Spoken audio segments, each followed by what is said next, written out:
আইনমন্ত্রীকে আমি যতদূর চিনি, উনি যদি ওনার বক্তব্য আর 5 মিনিট কন্টিনিউ করতেন তাহলে আত্মগ্লানিতে ভুগে তওবা করে এই যে সুপ্রিম কোর্ট বিচারক নিয়োগের আইন যেটা উনি বাতিল করার জন্য আজকে বলছেন সেখান থেকে ফিরে এসে ইনি বিলটি আজকে তিনি প্রত্যাহার করতেন। মাননীয় স্পিকার, তিনি তার বক্তব্যের মধ্যে বলেছেন একজন বিচারপতির কথা, এনায়েতুর রহিম এনায়েত, যিনি বলেছিলেন যে তিনি হচ্ছেন শপথবদ্ধ বিচারপতি, রাজনীতিবিদ।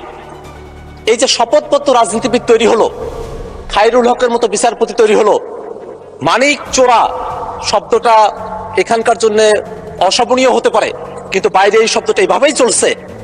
এই যে বিচারপতি হলো, এই যে মালিকের মতো লোক, খায়রুল হকের মতো লোক, শপথবদ্ধ রাজনীতিবিদের মতো লোক যারা বিচারপতি হলেন, সেই সব বিচারপতিদের সম্পর্কে তিনি বলেছেন যে আমাদের সুপ্রিম কোর্টের যারা বিচারপতি আছেন তারা কনস্টিটিউশনালি প্রোটেক্টেড, সমস্ত ক্ষমতা থাকা সত্ত্বেও তারা কিভাবে রাতের আলোতে মোমবাতি জ্বালিয়ে বিচার কার্য পরিচালনা করলেন, কিভাবে বেগম খালেদা জিয়াকে তারা অতিরিক্ত সাজা দিলেন এবং কিভাবে বাংলাদেশের বিচার ব্যবস্থাকে তারা ধ্বংস করলেন, সেই ফিরিস্তি যিনি যখন গাইছিলেন তখন আমার মনে হচ্ছিল তিনি আর 5টা মিনিট সময় যদি পেতেন তাহলে তিনি এর গোড়ার সংকট তিনি অনুধাবন করতে পারতেন। মাননীয় স্পিকার, এর গোড়ার সংকটটা হচ্ছে মাননীয় স্পিকার বিচারপতি নিয়োগের সময়টাতে। মাননীয় স্পিকার, আপনি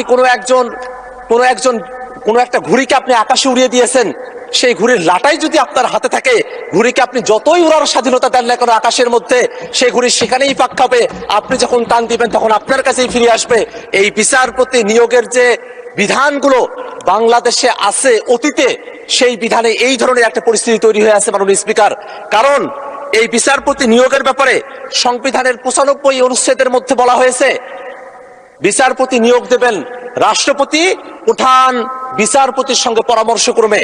দেখে খুবই সুন্দর মনে হয় মাননীয় স্পিকার যে বিচারপতি নিয়োগ হবে, রাষ্ট্রপতি নিয়োগ দেবেন, প্রধান বিচারপতির সঙ্গে পরামর্শ করে নিয়োগ দিবেন। এই জায়গায় আবার ঘুড়ির লাটাই বাতার সম্পর্কটা কোথায় থেকে আসলো? এখানেই প্রশ্ন মাননীয় স্পিকার।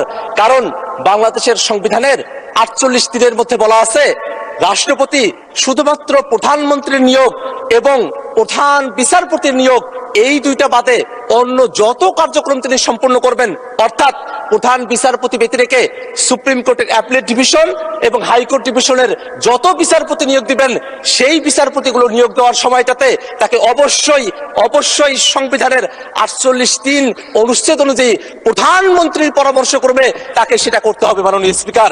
এই কারণে 95 এর মধ্যে রাষ্ট্রপতি প্রধান বিচারপতির কাছ থেকে পরামর্শ নেওয়ার যে বিধানের কথা বলা হয়েছে, সেই বিধানটা 48 দিনে যখন যায় তখনই গিয়ে শপথবদ্ধ রাজনীতিবিদের মতো মানিক চোরার মতো ব্যক্তিরা ওই হাসিনার দ্বারা তখন তারা বিচারপতি নিয়োগ হয়েছিল।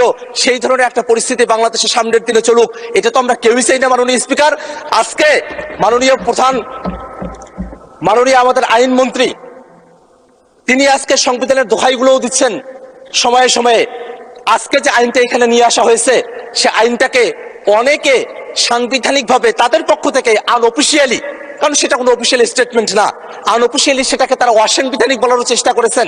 কিন্তু মাননীয় স্পিকার, আপনি যদি সংবিধানের 95 আর্টিকেলের দিকে তাকান, সেখানে 95 আর্টিকেলের 2C-তে বলা হয়েছে বিচারপতি নিয়োগের জন্য সরকার চাইলে আইন করতে পারবে as such qualifications as may be prescribed by law। অর্থাৎ আমাদের বিচারপতি নিয়োগের জন্য মাত্র 3টা শর্ত দেওয়া আছে। বাংলাদেশের নাগরিক হতে হবে, হাইকোর্টে 10 বছরের প্র্যাকটিসের অভিজ্ঞতা থাকতে হবে, বিচার বিভাগে 10 বছরের অভিজ্ঞতা থাকতে হবে।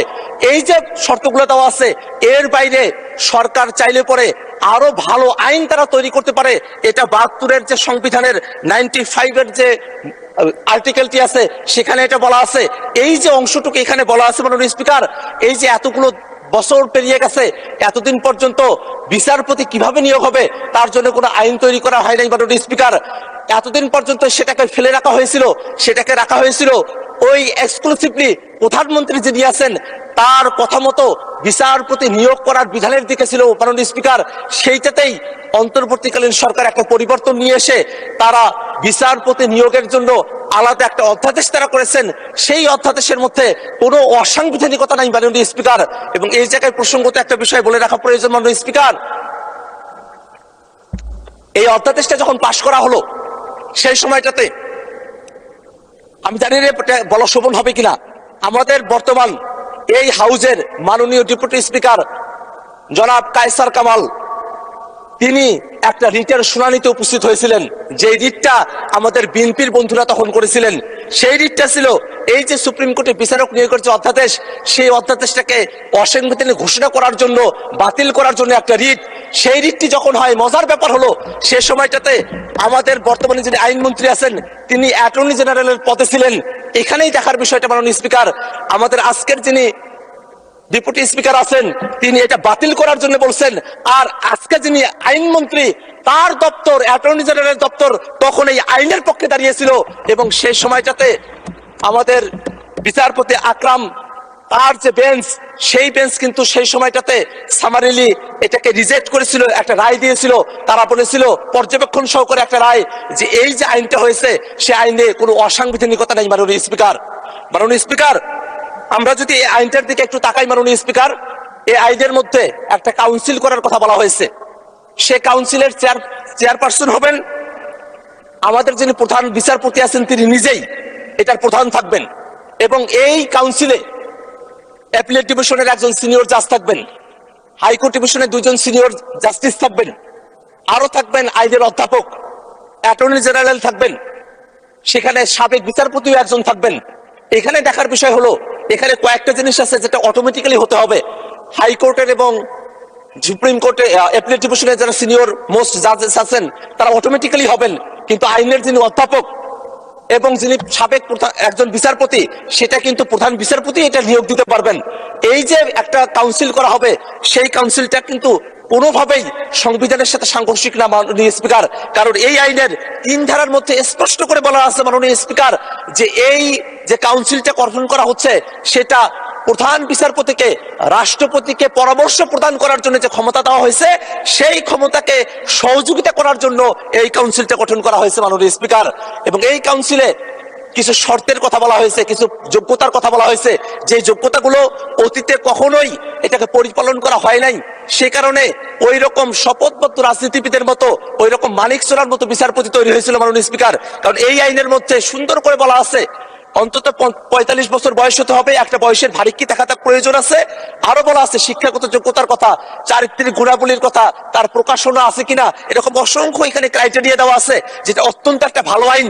সে ভালো আইনটাকে কেন আজকে এখানে এসে বাতিল করার কথা বলা হচ্ছে মাননীয় স্পিকার, সেটা আমাদের বুঝে আসে না মাননীয় স্পিকার। এখানে আরো একটা বিষয় বলে রাখা প্রয়োজন, এই যে আইনটি আছে মাননীয় স্পিকার, এখানে কাউন্সিল তারা একটা সিদ্ধান্ত গ্রহণ করবেন, যে কাউন্সিলের প্রধান হচ্ছেন প্রধান বিচারপতি। তারা সিদ্ধান্ত গ্রহণ করার পর রাষ্ট্রপতির কাছে পাঠানোর পরে রাষ্ট্রপতি যদি কোনো আপত্তি দেন, তাহলে সেটাকে নতুন করে বিবেচনা করার সুযোগও এই আইনের মধ্যে রাখা আছে মাননীয় স্পিকার। এত সুন্দর একটা আইন করা হয়েছে, সে আইনটাকে কেন কোন যুক্তিতে আজকে বাতিল করে দেওয়া হবে, সে যুক্তির ব্যাপারে এখানে বলা হয়েছে। যে রহিতকরণ বিল, সে যুক্তির মধ্যে বলা হলো, তবে রাষ্ট্রের সর্বোচ্চ বিচারালয়ের স্থায়ী আইনগত কাঠামো নিশ্চিতকরণ এবং অধ্যাদেশটির বিধানাবলী অধিকতর যাচাই বাছাইয়ের লক্ষ্যে এই যে স্থায়ী কাঠামোর কথা বলা হচ্ছে, সেই স্থায়ী কাঠামোটি মাননীয় স্পিকার ওই 71 সালের স্বাধীনতার পর পর্যন্ত, অন্তর্বর্তীকালীন সরকারের আগে পর্যন্ত স্থায়ী কাঠামো ছিল না। স্থায়ী কাঠামোর জন্য যে আইনটা করা হলো, সেই যুক্তি দেখিয়ে আবার সেই আইনটাকে কেন রহিতকরণের কথা বলা হচ্ছে, সেটা আমাদের যুক্তিতে আসে না মাননীয় স্পিকার। আমরা আমাদের যারা সরকার দলীয় বন্ধুরা আছেন তাদের কাছ থেকে আমরা জুলাই সনদের কথা শুনি, তারা জুলাই সনদ নাকি অক্ষরে অক্ষরে তারা বাস্তবায়ন করবেন। সেই জুলাই সনদের 2টা পার্ট আছে মাননীয় স্পিকার। এক পার্টে অর্থাৎ বাঁ দিকে আছে জুলাই সনদের মূল ভাষ্য, আর ডান দিকে আছে নোট অফ ডিসেন্ট। তারা যখন জুলাই সনদের কথা বলেন, তারা তখন নোট অফ ডিসেন্টের কথা বলেন, যেটা তারা অক্ষরে অক্ষরে পালন করতে চান। মাননীয় স্পিকার, এই জুলাই সনদের 31 নম্বর ধারার মধ্যে বলা আছে, এই সুপ্রিম কোর্টের বিচারকদের নিয়োগ করার জন্য আলাদা একটা কমিশন করার কথা বলা হয়েছে, একটা কাউন্সিল করার কথা বলা হয়েছে। সেই জায়গাটাতে একটা মাত্র নোট অফ ডিসেন্ট আছে বিএনপির পক্ষ থেকে। সেই নোট অফ ডিসেন্টে তারা কিন্তু এই মূল প্রস্তাবের বিরোধিতা করে নাই, তারা শুধু এতটুকু বলছে যে এটা সংবিধানে অন্তর্ভুক্ত না করে এটাকে আইনের মাধ্যমে করেন। মাননীয় স্পিকার, এইটা তো সংবিধানে অন্তর্ভুক্ত না, এটা তো আইনের মধ্যেও আছে, তাহলে নোট অফ ডিসেন্টে জুলাই সনদ কেন মানে না? এটা ধন্যবাদ মাননীয় সদস্য।